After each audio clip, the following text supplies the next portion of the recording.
Type 1 diabetes can lower your lifespan by around 10 years, so any natural intervention that can help this condition may help to extend your life.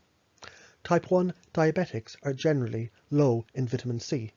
By increasing the amount of vitamin C in the bloodstream, the amount of sorbitol may then be lowered. Sorbitol is the harmful sugar when it accumulates, and its presence can lead to increased risk of diabetic complications such as retinopathy, neuropathy, and kidney damage.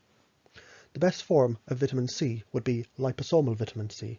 The next best form would be non-acidic pH buffered, with the worst being cheap acidic ascorbic acid. Vitamin D can improve blood sugar control in people with type 1 diabetes, especially in those with low levels of vitamin D. The vitamin D is needed to regulate immune activity, and research has shown that it has an important role in preventing autoimmune diseases, including type 1 diabetes. You can get a 25-hydroxy vitamin D blood test and then supplement accordingly with vitamin D3. Berberine. In type 1 diabetes or late-stage type 2 diabetes, it's characterized by poor beta cell function. Berberine was able to increase the insulin secretion via repairing the destructed or exhausted islets, which may be related to its antioxidant and anti-lipid peroxidation properties. Berberine hydrochloride is the common form used, and doses are 500 milligrams taken 3 times per day. This not only improved insulin sensitivity, but there's a compelling bit of evidence that it can also extend lifespan. See my other video on life extension and on the anabolic triad for more information about berberine. Growing evidence suggests that chromium supplements, particularly at higher doses and in the form of chromium piclinate, can help to improve insulin sensitivity and glucose metabolism in patients with glucose intolerance and type 1, type 2, gestational and steroid-induced diabetes. In a placebo-controlled trial, people with type 1 diabetes who were treated with biotin at doses of about 2 to 4 milligrams per day, depending on the body weight, had improvements in blood sugar regulation and blood lipid levels after 3 months. Case reports suggest that biotin can also reduce pain from diabetic nerve damage, which is known as neuropathy. Research has proven that a deficiency in B12 is more common among people with type 1 diabetes when compared to the general population. It's especially true for individuals with type 1 diabetes who are on metformin, as it can limit the absorption of B12 from food. You can get a B12 blood test. However, now that food is fortified with folate, this can give a false B12 reading and it can miss a deficiency. If you can't get intravenous B12, then the next best form is oral sublingual methylcobalamin B12 powder.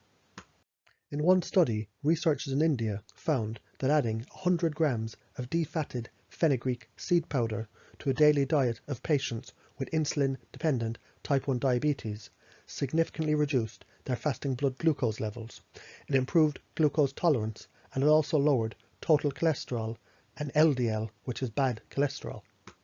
Misalignment of a circadian rhythm has been evidenced in patients with type 1 diabetes, and there's a close relationship between the alterations in neuroendocrine sleep architecture, circadian clock oscillations, glucose metabolism, autonomic function, and diurnal profiles of blood pressure and heart rate. See my video on herbs for sleep and my video on melatonin for more information. While most of the research on alpha-lipoic acid in diabetes has focused on its effects on neuropathy, several clinical trials have found that alpha-lipoic acid may increase insulin sensitivity and help to reduce blood sugar and lipids, largely through improving the measures of oxidative stress and inflammation. Typical doses of alpha-lipoic acid are 600 milligrams, 2 to 3 times per day. Compounds found in grapes can help to slow the progression of type 1 diabetes. This is according to a study conducted by researchers from the Agriculture Research Service and published in the journal Agriculture Research. Researchers fed 2 groups of mice with type 1 diabetes a similar diet, but they added freeze-dried grape powder to the food of one group. The grape powder made up approximately 1% of the mice's diet. The progression of type 1 diabetes stopped among the mice in the grape powder group, and the mice in that group also lived longer than the mice in the control group. According to the researchers, the amount of freeze-dried grape powder given to the mice would be equivalent to 6 human servings of the same powder. Eating large quantities of grapes would be unlikely to provide any benefit for the diabetics due to the high sugar content. The researchers have not yet determined what compound or mixture of compound in the grape powder produced the health effect in the mice, or its mechanism of action. They speculate that the grape powder may prevent the immune cells from entering the pancreas, where they're known to attack the beta cells that produce the body's insulin. When a person has type 1 diabetes, they're unable to produce insulin, and the body needs this to manage the blood sugar. According to a study led by researchers from the University of Birmingham, the individuals with this lifelong condition can delay the progression through regular exercise during the first few months of a diagnosis. If left untreated, the type 1 diabetes can make your blood glucose levels skyrocket, and this condition can increase the risk of severe complications like blindness and kidney disease.